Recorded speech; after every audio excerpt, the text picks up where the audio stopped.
Hi there, these comments are for Pedro, and I am Michael, the founder, owner, and the materials writer for all of your lessons at the 7-step system to pass a TOEFL IBT.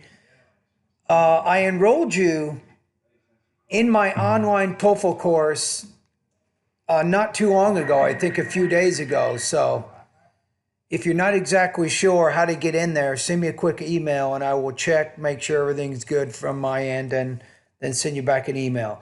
Okay, now based on part A, remarkably, you have a lot of good pronunciation in a lot of good areas. So this is a good thing. So obviously you've been speaking English for many years. Here are the lessons I think you should focus on the most. Lesson number 11. This one's tough for you. As you got near the end of this exercise, you started having more trouble. So heat, hit. So be careful the long and the short vowel there. Lesson number 12, you had trouble with the sounds in this lesson. Lesson number 15, specifically, you're pronouncing everything clearly, but you're not using in English, American English, what we call the glottal stop, that T. Notice how I pronounce these.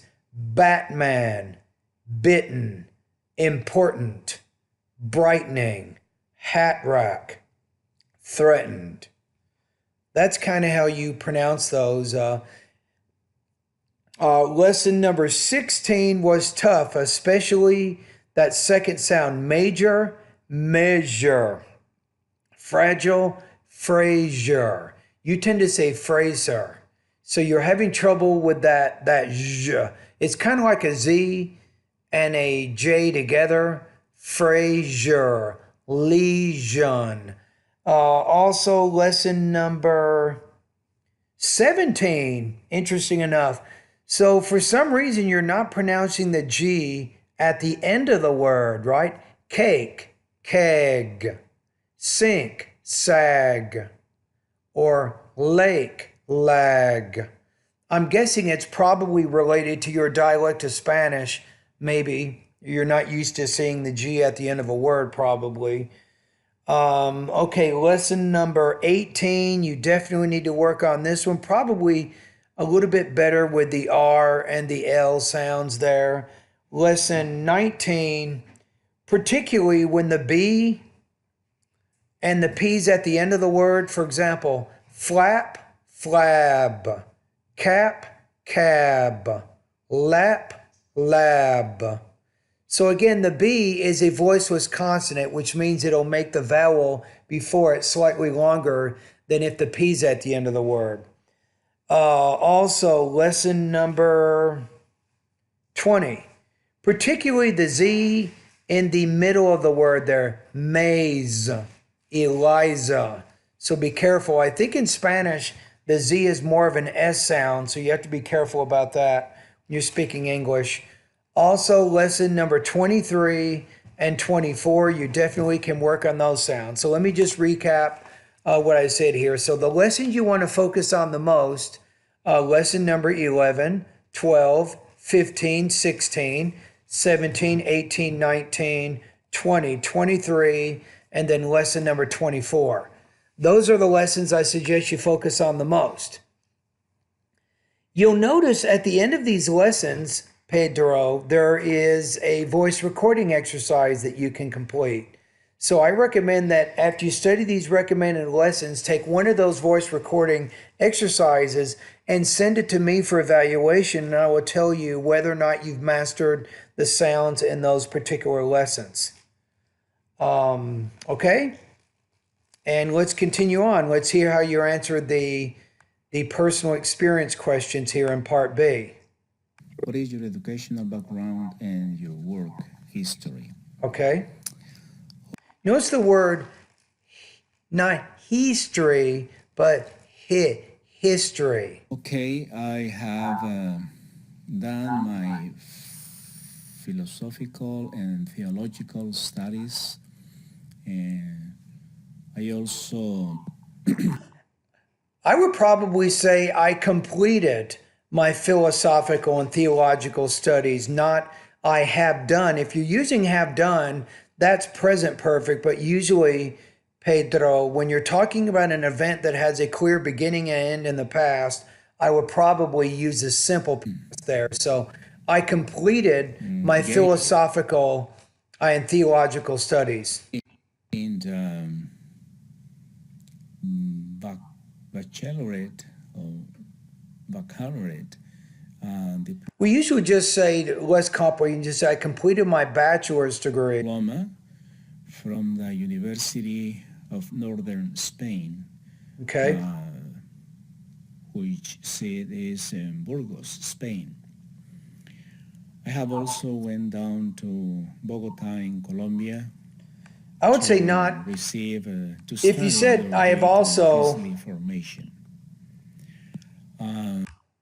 you don't want to say I have went. You want to say I have gone because you have go, went, and then gone. So gone, the past participle is going to work better there. But again, you're using the present perfect to talk about an action that has a beginning and end in the past. So probably the simple past is going to work better there. So go to Google. Here are the key words. I want you to research this out because I don't want to just give you feedback just on your pronunciation, but if there's any other issues that come up, like language use, for example, like in this case, grammar, I can also help you in those areas too. So go into Google, here are the key words. The simple past and the present perfect verb tenses in English grammar. See if you can figure out when the simple past works better. When does the present perfect work better? Okay, let's keep going. My work history is this as follows. I got ordained as priest in 1986. Okay. And then I was sent to our own seminary in my confraternity or congregation. Okay. And I stayed there for 3 years, Okay. fulfilling several activities and roles, like being with the students as a disciplinary priest, and also as studies secretary for the seminary, Okay. teacher, and mainly those tasks.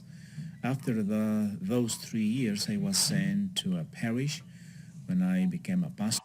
Now that works better. So after those 3 years, I was sent. So the simple past is perfect in that case.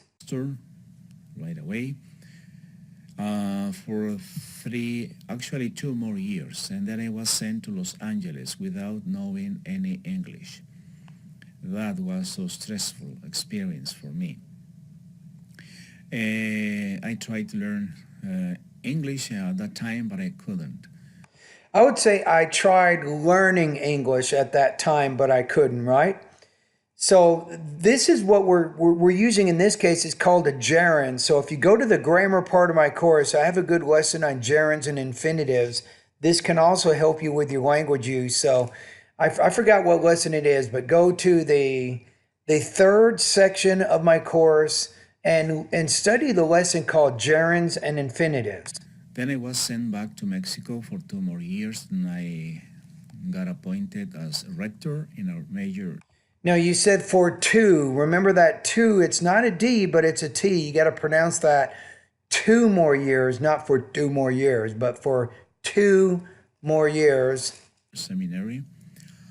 After that, I was sent again to the United States. Okay. In 1995, and that occasion I was sent to this diocese of San Bernardino to Our Lady of Guadalupe Shrine in Riverside, and I served there for 2 more years, and then I was sent to Los Angeles again to the first parish I had been in, or I had been at. I don't know what is better. Good question. Good question. If you say, I was sent to the parish where I had been, usually when you say where, you don't need to say at. Now, if you said I was sent to the parish which I had been at, then you would use that with which, but you don't need to use it with where. However, Pedro, A lot of native speakers would say, where are you at right now? And that's actually not correct. But the correct thing would be, where are you right now, not where are you at? I served there as a pastor for 7 more years. Then I got elected to be You want to say, I got elected, because you're using the past participle. You want to put ed on the end of it. Now, this could be grammatical word endings, which means you might not be sure when you need to put ed, when it's an extra syllable at the end of the word. Now, we will probably cover this, in about a month from now. But if you have questions right now, go to the pronunciation area in my course. You can check out the lesson. It's called Syllable Division and Grammatical Word Endings. I think there's 2 or 3 lessons I have there. One of these lessons talks about the ed and how to pronounce that grammatical ending when it occurs at the ends of verbs. Provincial, or we call it regional superior for my community. Okay. And that was a role for 5 years. And after that, I was called and I was sent. Actually, I asked for permission to go down to Bogota, Colombia, to study, as I said, on priestly formation. After that, I asked for a special permission to come again to this diocese and to serve the diocese, because I knew it was in a need of Hispanic priests mainly. Okay. And my time has expired, and actually they gave me 2 extensions. The first one for a year, the second one for 6 months. That is going to be ending the 30th of June to 2018. And now, the good thing is you're pretty comfortable speaking English, so this is good. And that's it. I have been already transferred, and I have to be present there at the Tablero Guadalupe Church here in San Bernardino City the first day of July. Okay. That's all about my work history. Okay. Why it is important for you to improve your speaking and pronunciation abilities of American English? The main reason it is because I am here serving as pastor to all people. Okay. And I acknowledge that I am in the United States, where English is the first language. Even though there is, or that parish when I am going to and the one I am coming from are Hispanic parishes. I mean, more than 70% of the people are Hispanic. Okay. Most of the people, especially the young generations, they speak English. Okay. And I need to be able to transmit the gospel to them. This is the main mission of the church. And as pastor, I have the duty and the privilege. Okay, so you need to be bilingual from what you're telling me. So a lot of the older people that you're communicating with speak Spanish, but then the younger people or the children actually speak English. So you want to be able to talk to both types of people. So you need the English and the Spanish. All right. To do that. That's why I'm looking to be better prepared for fulfilling my ministry. Okay. Finally, what do I hope to achieve in this course? Mainly, well, as the title of this course says, I really would like to know how to correctly pronounce English. Okay. The correct pronunciation of the English language. Let's take that word English, the English language there. Thank you very much. And I think that's all I have to record for now. May God bless you. Yes, and you too. Okay, so I think overall I'm pretty pleased with yours. You're very fluent. You speak quickly. You do have some pronunciation problems, so I gave you some lessons I think you should focus on. However, don't spend too much time in these areas. Once you feel comfortable with the lessons I just outlined for you to study, you can move immediately to the next pretest. I think that one focuses on syllable division and grammatical word endings. word stress, sentence rhythm, intonation, and then finally thought groups and blending. So that's probably where you can also make a lot of improvements. Okay, but like I said, you do have some problems with your language use, particularly with the verb tense, the present perfect, and the simple past verb tenses. So that's something that you need to try to figure out right now. And I gave you some things that you can do to learn more in that area. Okay, on a scale of 1 to 7, 7 is a native speaker of American English, and then 1 is a high beginner. I'm going to put you about 4.5. So you're very advanced. I would like to set a goal for you. Maybe when you do the post test at the end of this course, your goal is to try to score higher than 5.1. So you're almost there. I mean, already you're in pretty good shape. All right. Anyway, thank you very much for completing this pre-test, and I look forward to seeing you next Thursday.